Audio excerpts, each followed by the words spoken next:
Liv, welcome to Wealth Talk today. Hi, Chris. Thank you so much for having me. I'm excited to be here. Yeah, well, thank you for reaching out to us. I know you are a listener of Wealth Talk, and you were listening throughout lockdown, and it was great to get in touch and obviously find out everything you've been doing, and looking forward to you sharing that with our listeners today. Yeah, me too. I mean, it's funny to be on the other side of the microphone because it's usually me doing the interviews recently. So yeah, it's nice to be interviewed. So we're currently talking about young entrepreneurship, and we started really looking at financial fairy tales for very young children, Liv, and then working through to kind of teenagers. And of course, you are, hugely successful as a young entrepreneur. You've built up an incredible personal brand yourself and really become the go-to person in the UK now for all matters concerning young entrepreneurship. So would you tell our listeners, Liv, a little bit about some of the steps you've taken to get to that place? Yeah, of course. So, I mean, I started my very first business at 13. I am currently 22. So it's been a little bit of a longer journey, although I'm quite young. And really, the first real business that I started was when I was 16 and I left school. I started a home staging business, which is basically where we furnish properties for sale and also if you're renting it out. And really, I think the first step in building a personal brand as a young person was actually having a successful business behind me. Because by the time I was 19, I scaled that business to doing £1 million in turnover each year. So I feel like as a young entrepreneur, it's a little bit more challenging to build a personal brand, especially because obviously you're young, you don't have a massive CV behind you, you don't have a lot of experience in life. But I think once you have a success story, something that you've created and it has been successful, it really helps with your credibility and being able to position yourself as an expert. So I think the first step for me was to become the expert in home staging in the UK, which now we're probably the most successful company in the UK in that line of business. And then I was able to then capitalize on that through my personal brand also. Now, at WealthBuilders, we talk about the cornerstones really of education, support, connection. So tell us a little bit about each of those. So in terms of building wealth through business, you talked about the home staging there. So how did you go about learning about that? And then who was there to support you? And where were the connections that all helped to make that come together? Yeah, I mean, I love those three different pillars because I think that is just the absolute crux of everything when it comes to business. So when I started my home staging business, there was really no one in the UK that was in a similar sort of business. We were probably right at the start of that industry, the growth of it. So there wasn't many people like me from the UK to look up to. But I always knew that having a mentor or someone that's actually, been there and done it was so important. So I looked for people that were in a similar line, maybe property or, young people that had also been successful. I invested a lot in my education. I was buying courses, working with different mentors, just reaching out sometimes and asking for help.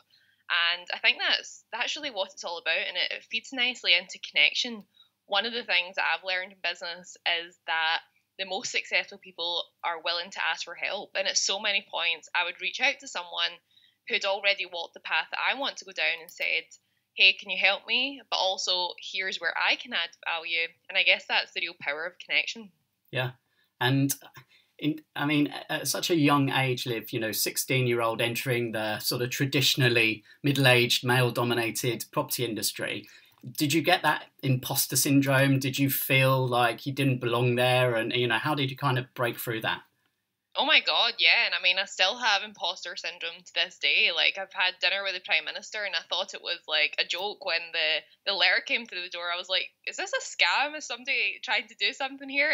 So I still get that imposter syndrome today. But at the time, I mean, I had it massively, especially because I was young. I was a female and I was going into that male-dominated industry. I cut my hair short to look older. And yeah, I think a lot of the time it was probably my issue more than theirs about my age. And I think a lot of the time what we are actually scared of, we project it onto other people. So when I realized that was happening, I just totally changed the way that I held myself, built a lot more confidence by having success. So I think it's a lot easier to have more confidence in yourself and to almost quieten that voice that that makes you feel like an imposter by getting the success behind you. And I think it's a cycle that sort of works like that. So where do you think this all began for you, Liv? Because we're obviously talking about educating children and teenagers around understanding money, understanding, entrepreneurship, being enterprising. Was there something in particular that you can link this all back to, or did you just naturally have this inside you? I think I've always had like this sort of burning fire in my stomach. I think I've always known that I've been destined to do something big with my life and really change other people's lives. But I think where it started for me was definitely my mum. So she was involved in business. She's always been self-employed for like the past 25 years. So I think seeing her in business, I used to like go away with her all the time, used to be in business meetings with her. And I think just watching her do it, a successful woman who's very independent, especially financially, I thought that's who I want to be when I grow up. But I also took like massive inspiration from reading books. I think I was reading like Think and Grow Rich at like age 12. Yeah. And within the educational system, did you find the support anywhere that you were looking for at that younger age? No, there was absolutely, for me, there was no support. So when I decided to leave school at 16, they actually thought I was going to ruin my life because, I had the grades to go be a lawyer or a doctor. And they like the teachers, my school wanted me to go to university, and they didn't see entrepreneurship as a path of success. And another thing that perhaps holds a lot of people back is lack of funds or not having enough money. So talk to us a little bit about this, Liv, because I know that obviously you didn't really have any funding to begin with, and then you built out to £1 million turnover business in a very short space of time. Yeah, so I think that's usually the thing that holds a lot of people back, thinking that they need that sort of funding to start. So when I started the property stagers, my main focus was how can I do this with literally, £10 in my bank account. I had never had a part-time job, so I literally had nothing. So really what I had to do was look for a business model where I could be paid up front, and it would give me a little bit of working capital to then get my next client and the next client. So what I actually done was I would charge a client up front for the service. I would then purchase all the furniture that I needed for their job within that budget. So I couldn't go a penny over it because I didn't have the money. And then on my first job, I made very little. But then by the second time I actually staged a property, I owned all that furniture and I put it into the next person's property, and then their payment was pretty much pure profit. So it was a method that I could then easily repeat and just start to make profit in the business. So we've talked about lack of funds, we've talked about perhaps lack of support. Any other challenges that you've encountered, Liv, that you think perhaps hold younger, teenagers back from actually taking steps towards building wealth and starting businesses?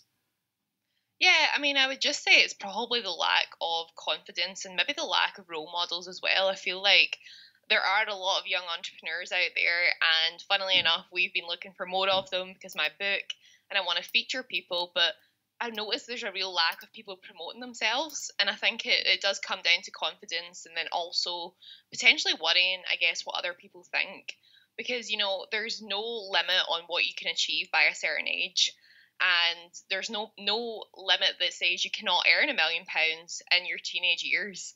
But I feel like maybe it's that lack of seeing someone else doing it that's kind of holding people back, and also that lack of them promoting themselves and saying, hey, look, I've made this money, and it's actually nothing to be ashamed of, making money. I think sometimes it can be seen as a negative by a lot of people. Yeah.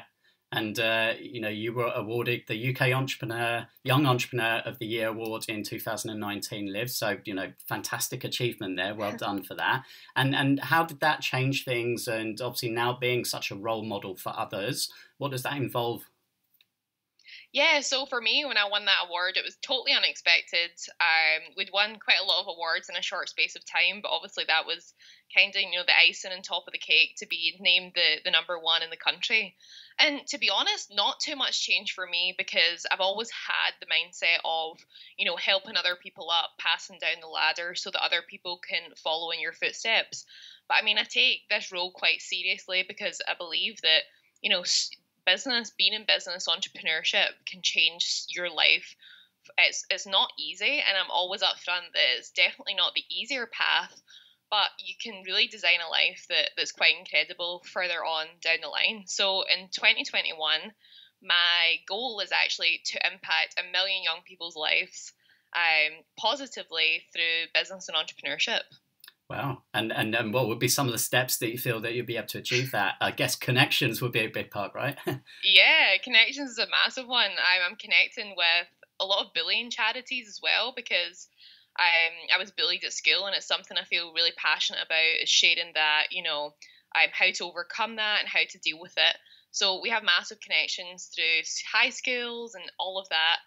But also my book, Too Big for Your Boots, is aimed at young people and how they can actually go from zero to starting a business. Yeah. Well, perhaps if you don't mind, let's just touch on that aspect there that you said encountered bullying at school, Liv. Do you think that lit the fire a little bit more inside you? Because we always talk about having a strong why to drive people forward. Was that an element of yours, do you think? Oh, 100%. I totally believe that, it happened for a reason. And I think there's two different paths you can take. You can either let it sort of define you in a negative way, or you can really let it become one of your driving factors. And I think it's Tony Robbins that says, that life doesn't happen to you, it happens for you. So I think it was that shift in looking in the mirror and saying, why is this happening for me? And yeah, I used it to drive me forward, to prove people that doubted me wrong. And it's been a massive driver for me, and it's not went away. I've been bullied at other points in my career as well, but it's having those tools to know how to deal with it. Yeah. So WealthBuilders is built around the 7 pillars of wealth, Liv, and obviously we talked about the businesses that you have there, but it's now expanded now because you're now very much helping people with branding as well, personal brand.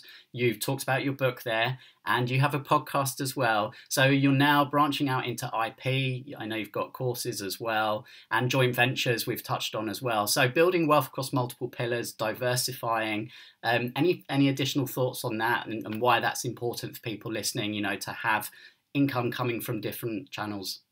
Yeah, absolutely. I think especially in these times, we're in the midst of a pandemic, and, my home staging business, it hasn't suffered, but we've had to be able to pivot in that business because it's an in-person business, and for a while we had to close because of lockdown. We couldn't deliver certain items. So actually having, the flexibility to take income from other businesses has been so key to my success in the past, 12 months. And I think, that saying, you never put all your eggs in one basket. I do the exact same pretty much in everything in life. I have multiple things happening at once. And I think everybody should look to do that. Obviously focus on one thing for a while until you make it profitable, but then you should really start to look at other things that are coming into play, because years and years down the line, actually, when you have money, you need to look at where you're investing it, and you don't want it just to sit there. So I'd say if you're at the start of your journey, it's not absolute key up front. Make one thing profitable. I'm a big fan of focusing on the one thing. But when you get to that point where you need to diversify, I would look at other options too. Mm. So in your position, Liv, with the influence that you have, with the accolades that you have at the age of 22, what do you think needs to happen? Can you see any changes happening in education in order to start bringing out some of these lessons at an earlier age, so that, it's not a matter of people like yourself having to go out and just search for mentors, but actually, there is a place within the system where people can start to learn about this and develop that, should they wish to do so? Yeah, I think it's 100% missing from any sort of curriculum. For me, I'm not a big fan of the school curriculum. I feel like I went to school and I learned so many different things that I can't even remember now because they're not actually adaptable to real life. I feel like the curriculum certainly needs to change in terms of teaching people actually how to get a mortgage and manage their finances and get a job or start a business. So I feel like we're 100% missing out on that opportunity to inspire younger people. But yeah, I think it's also about education, and also parents and people of influence definitely putting their children in a position where they can find people like myself that that have achieved great success at a young age to show them that it is possible. So I think mentorship from other entrepreneur figures that are young is going to be so vital moving forward. And I think, especially in this day and age, in this current 2021, that people need to be more creative these days. There's not going to be as many jobs when people leave school, and that you're going to have to get creative and start something yourself. So I think it's now more than ever really vital that people think outside the box and, get some inspiration, be inspired, and look at what other people have achieved. Yeah, great words there, Liv. So if any of our listeners would like to obviously check out your book, Too Big for Your Boots, and listen to your podcast, Thought Leader Chat, where's the best place online for them to go and find out those things? Yeah, so for Too Big for Your Boots, it's not released until March the 5th, but you can go to toobigforyourboots.co.uk and just connect with me on any of the social platforms and you'll see me promoting it there. And my social handles on all the platforms are at Olivia Conlon. Brilliant. Thanks so much for being a great guest today, Liv. Thank you so much.